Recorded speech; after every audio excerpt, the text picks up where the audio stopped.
Vamos a la Sagrada Escritura. Y dice la palabra del Señor, su divino poder, al darnos el conocimiento de... Ponme el 2, ponlo desde el 1, porque como que yo estoy aquí y un pastor enredado es cosa mala. Ahí va. Vamos a leer desde la Simón Pedro, siervo y apóstol de Jesucristo, a los que por la justicia de nuestro Dios y Salvador Jesucristo han recibido una fe tan preciosa como la nuestra. Qué lindo, ¿no? Que abunde en ustedes la gracia y la paz por medio del conocimiento que tienen de Dios y de Jesús, nuestro Señor. Su divino poder, al darnos el conocimiento de aquel que nos llamó para su propia gloria y potencia, nos ha concedido todas las cosas que necesitamos para vivir como Dios manda. Así Dios nos ha entregado sus preciosas y magníficas promesas para que ustedes, luego de escapar de la corrupción que hay en el mundo debido a los malos deseos, lleguen a tener parte en la naturaleza divina.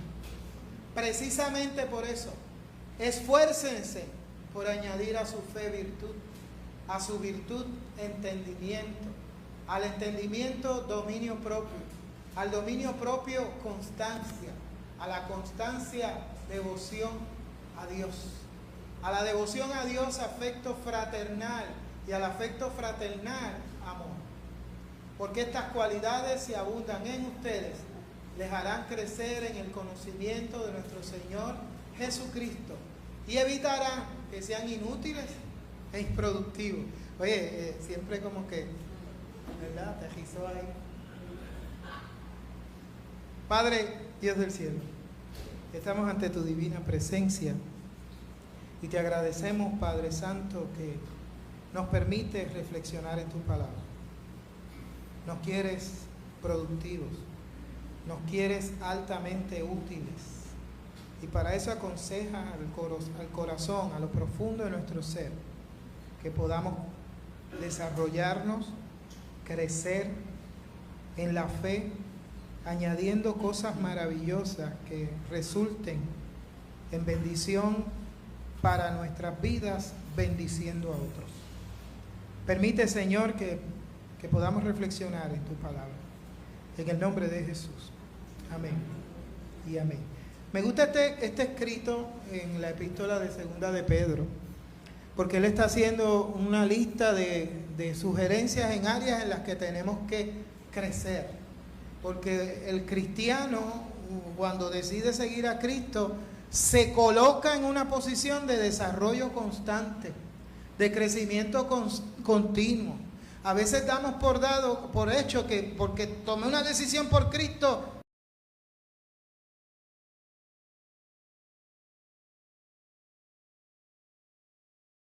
tiene que dar.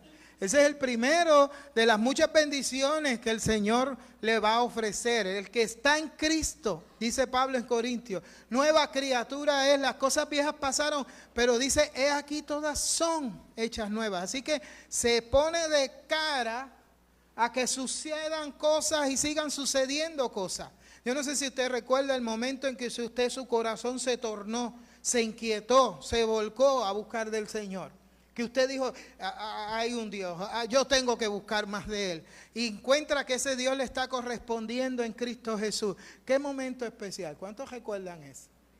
¿Cuántos recuerdan ese instante? Ese momento. Qué lindo, qué hermoso. Uno lo recuerda y uno se alegra. Me pasa cuando veo hermanos bautizarse. Yo vivo el momento de mi bautismo cuando veo gente que se bautiza. Porque son momentos bien únicos que uno tiene, que desatan en nuestra vida unas memorias especiales y hermosas vinculadas a nuestro Dios. Pero sepa hoy que esa no es la única que Dios quiere. Dios quiere marcar nuestros corazones llenando nuestras vidas de memorias hermosas, lindas, poderosas, que usted pueda abrazarlas, disfrutarlas y saber que en el Señor ocurren cosas lindas, maravillosas y hermosas. Pero que tú y yo obviamente tenemos que abrazarlas, buscarlas, procurarlas. Me encanta que comience diciendo esfuércense. ¿Cuántos oyeron esa palabra?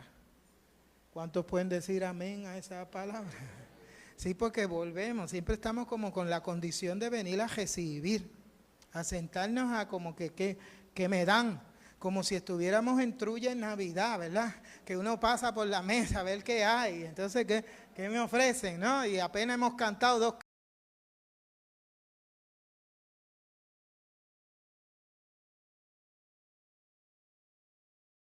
cantos y entonces usted le da algo, ¿eh? Pero a veces estamos como con el más mínimo esfuerzo queriéndolo todo.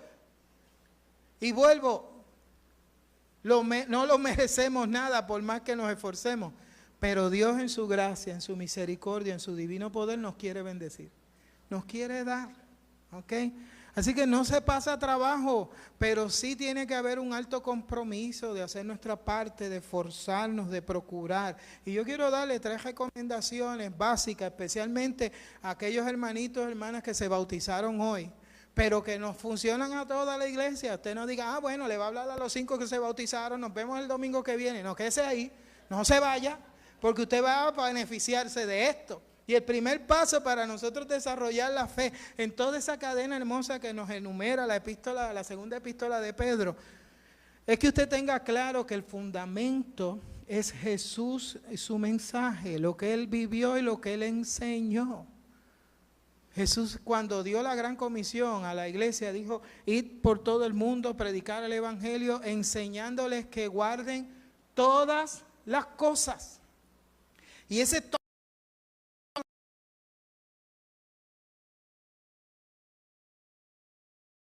que habla de edificar sobre las rocas, sobre la arena. Jesús dice: el que escucha estas palabras.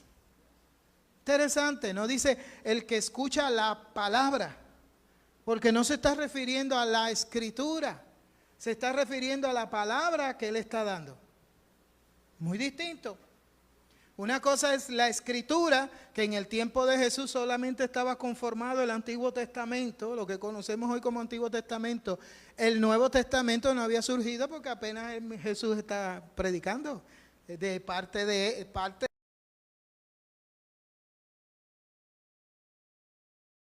Escucha estas palabras, se está refiriendo a lo que Él está enseñando. Y Mateo nos da un buen registro del capítulo 5 y 6, las bienaventuranzas, el qué hacemos con la gente, el enemigo, el cómo tratamos al que nos ofende. ¿Han leído eso, verdad? Amén, pues léalo, porque eso es el mensaje de Jesús.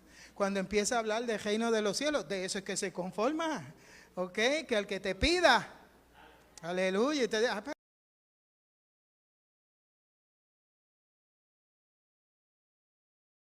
decía, Él dice: al que te pida, dale, no preguntes para qué lo va a usar. Aleluya, se quedan calladitos, ¿Qué creen que yo no me doy cuenta? Dicen: pastor, pero ¿qué? Yo no voy a hacer mal uso de mi dinero. ¿En serio?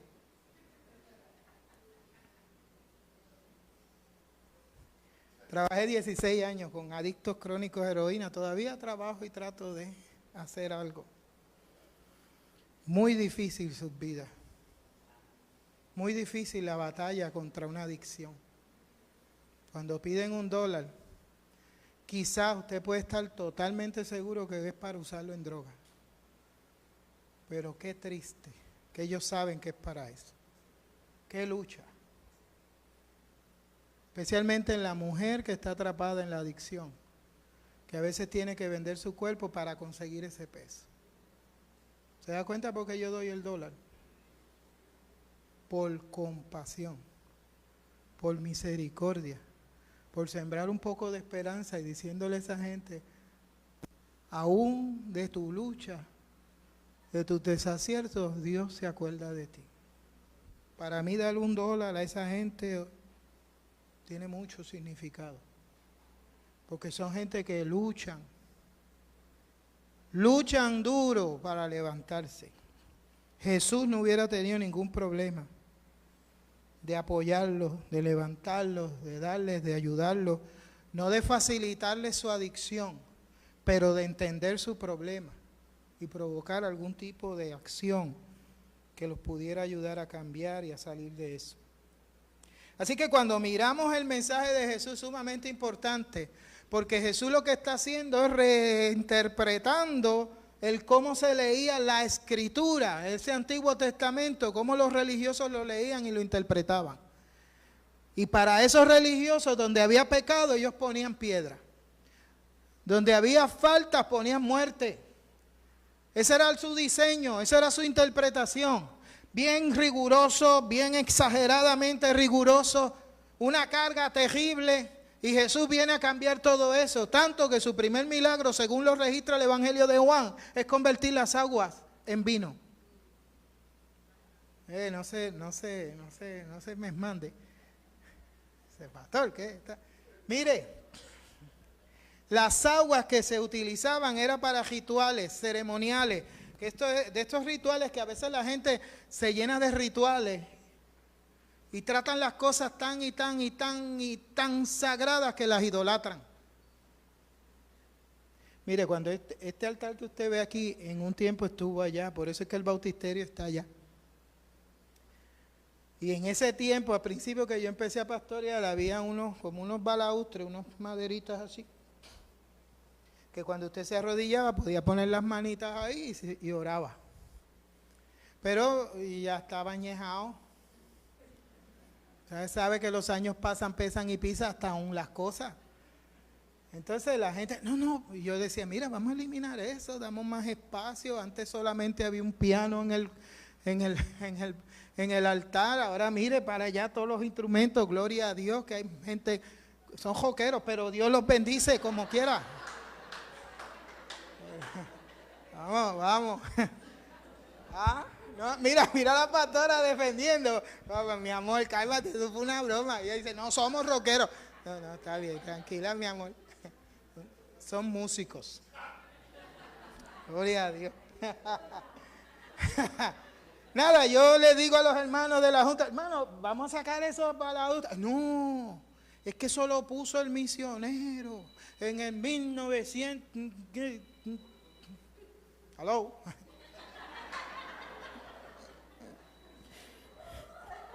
Mira, qué lío, yo los entiendo, tranquilo. Se le olvidó ponerle silencio y de momento, cállate. Tienen que inventar una aplicación en los celulares que cuando suene así, en lugares que no debe sonar, que usted calla, ato, reprendo, y el celular se calle porque usted sigue y como que suena más duro, ¿eh?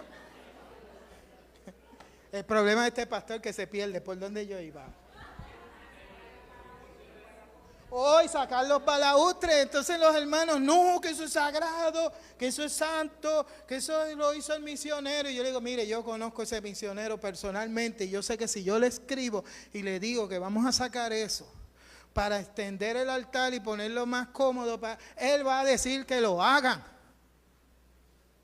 Pero usted se da cuenta cómo nos aferramos a las cosas y le damos un poder mayor, aunque no tengan funcionalidad.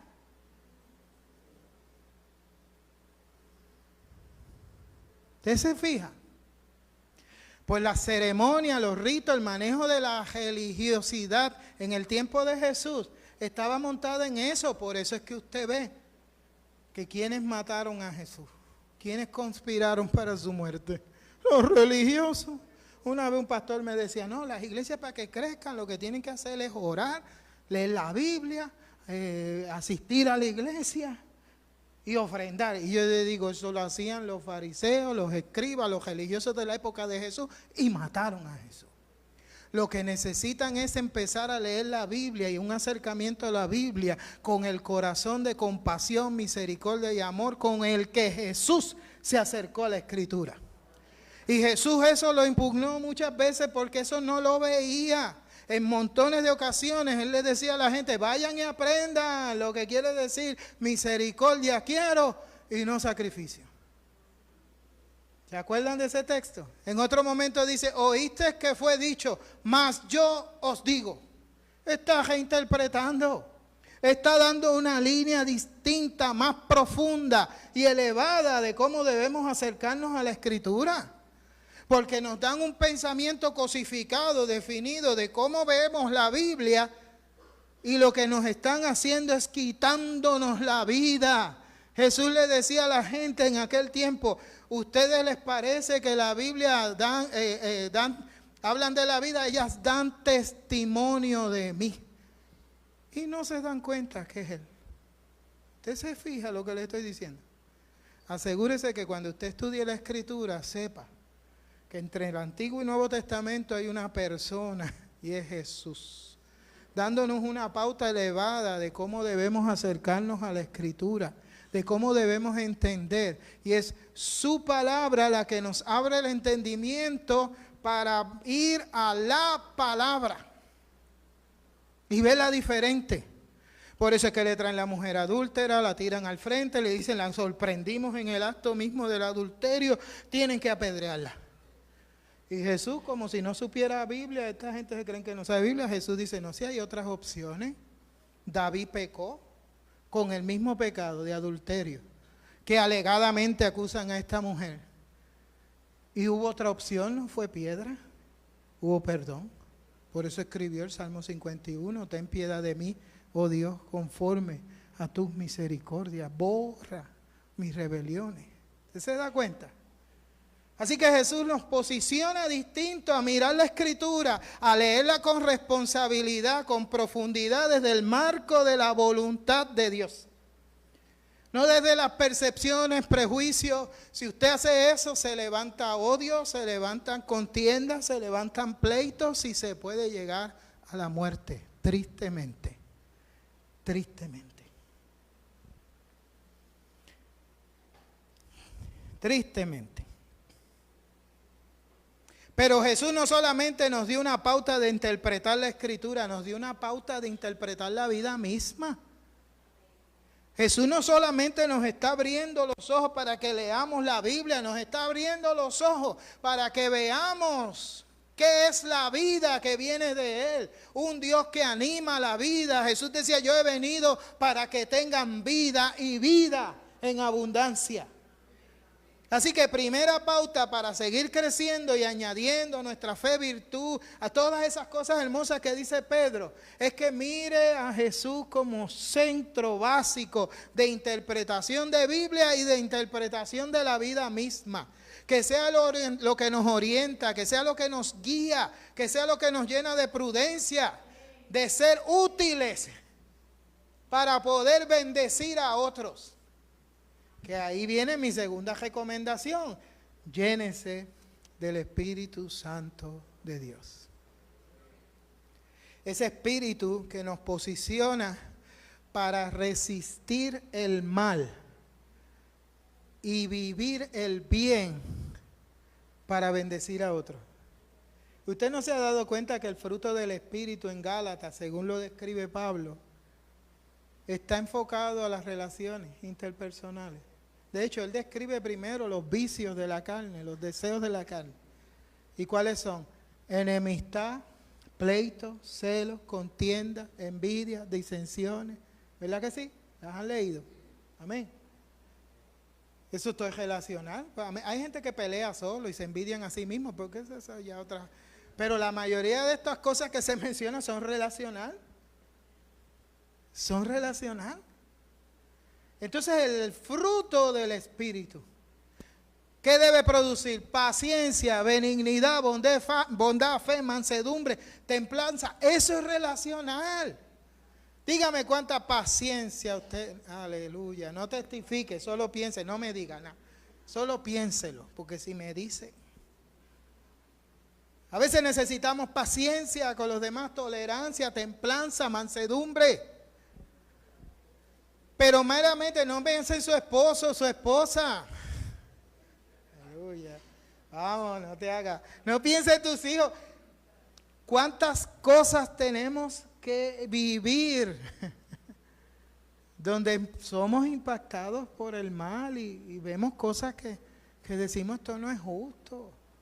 Y el Espíritu Santo entonces nos da el poder de resistir ese mal, pudiendo practicar genuinamente el bien Siempre que pensamos en esto de ser mansedumbre, a veces en mi tiempo había que aclarar, yo no sé cuánto lleva mucho tiempo en el Evangelio, pero en mi tiempo había que decir, no, porque los cristianos somos mansos, pero no mensos, porque se pensaba que vivir las cosas del Espíritu es ser un zángano mayor del planeta Tierra. No, es tener la investidura y el poder de Dios para resistir con la fuerza del bien el mal.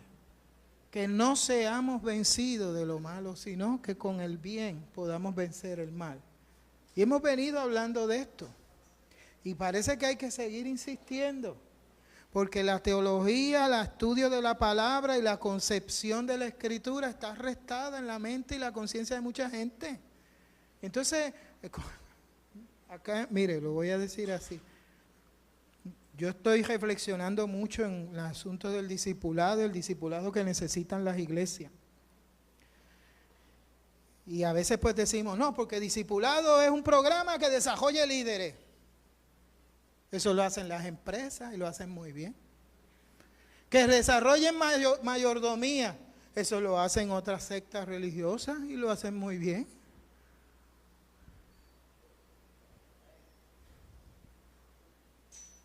Que la gente sepa conducir, eso lo hacen los padres. Bueno, a mí me criaron a son de chancletazos y refranes. No, el discipulado es abrazar a Cristo, es llenarnos de su presencia, es poder resistir el mal, haciendo el bien a los más que podamos, porque el poder del Espíritu es relacional. Pues te posiciona para hacer el bien a los más que tú puedas. Amén. Y es la manera en que las cosas cambian. A veces he estado en setting históricamente de trabajo y la gente está quejando de, no, que si no se hace esto, que si no se hace, es más, para no hablar de nada, voy a hablar de mí. Cuando yo tenía como 19 años, 18 años, yo fui a un grupo de jóvenes, una reunión que había. Éramos como 14, incluyendo el recurso. Me acuerdo que el pastor se llamaba Alfredo Santiago, de la Iglesia Evangélica Unida. Entonces yo, muchachito al fin, pero bien presentado, yo siempre he sido metido. Y entonces me gusta ser opinionado y me gusta analizar, y en aquel tiempo pues suelto como muchacho, más crítico que... Entonces yo me indigno, él está hablando, motivando, que hagamos. Entonces yo empiezo y le digo, pastor, pero vamos, una realidad, todo esto suena chévere, pero las iglesias no están en esta sintonía, qué dificultad hay para hacer las cosas. Y empiezo yo con esa queja de que nadie hace y qué difícil y nadie toma acción. Y entonces se me quedó mirando así y me dijo, ¿con cuántos empezó Jesús? Y yo pues porque yo sabía Biblia, leía Biblia como con 12. Y me dice, pues, ¿cuántos habemos aquí? 14. Me dice, aquí tenemos más. Empieza por ti. Olvídate si hacen o no hacen. Haz tú lo que tienes que hacer. Óigame, me quedé calladito. Pero él no sabe el impacto que tuvo. Nunca se lo dije, pues era muchacho ignorante de aquel tiempo. Nunca se lo dije, nunca le dije, pastor, esto que usted me ha dicho me ha puesto, me sacó de esa idea popular de que es bien común entre nosotros. Ay, ¿por qué yo lo tengo que hacer si nadie lo hace? Porque tú estás llamado a hacer la diferencia en el poder del Espíritu de Dios. Amén. Pues mire, como Dios sabe esas cosas, en un momento dado coincido en una conversación, en un grupo, en un salón de clase, y está de invitado el hijo de este pastor.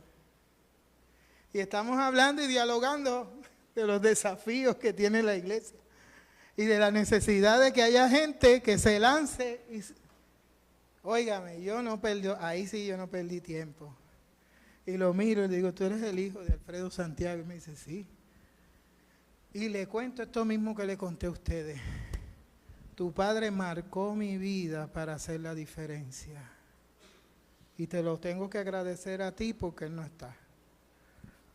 Él falleció ya hace muchos años. Pero usted se da cuenta, hemos sido marcados para hacer el bien.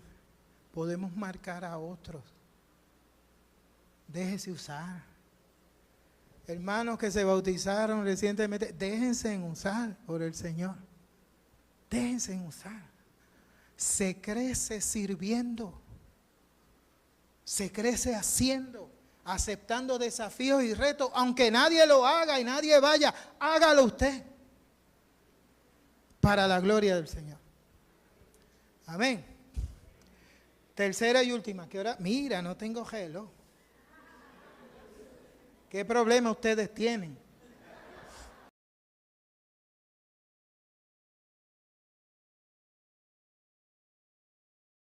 Simple, tercera recomendación, siempre recuerde, hermanos que se bautizaron hoy, y la iglesia que está aquí, siempre recuerde que crecemos en grupo, crecemos en comunidad, crecemos en familia. Sáquese esa idea de que crecemos solitos. Yo busco lo mío y los demás que Dios reparta suerte. No. Cambie ese mal pensar. Se crece en familia. Tu crecimiento es crecimiento del otro. Yo me gozo al ver esos 5 hermanos que se bautizaron. Ese paso de bendición, de desarrollo de fe, de afirmación de fe. Para mi persona es crecimiento. Porque ellos están creciendo, yo crezco. Mi hermano, cuando alguien crece, celebre, gócese, alégrese. Bendiga el nombre del Señor. Crecemos en comunidad, reflexionamos en comunidad, nos apoyamos en comunidad. Hasta donde uno no puede llegar, llega el otro y nos animamos para hacerlo. Eso es ser iglesia. Y eso es una iglesia que añade crecimiento, como dice la epístola de Pedro. A la fe hay que añadir muchas cosas. Tenga por cimiento a Jesús, su mensaje. Tenga por cimiento una vida profunda en el Espíritu. Y tenga una noción clara de que se crece en comunidad. Estemos puestos de pie.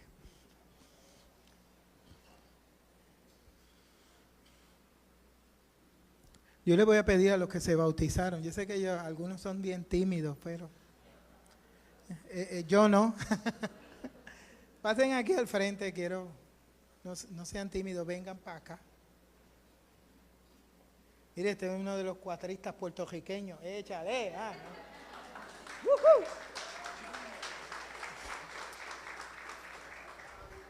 Mírelos bien, porque quiero que cuando se acabe el culto, aunque ellos sean tímidos, acérquesele, felicítelo, bendígalo, déle una palabra de aliento.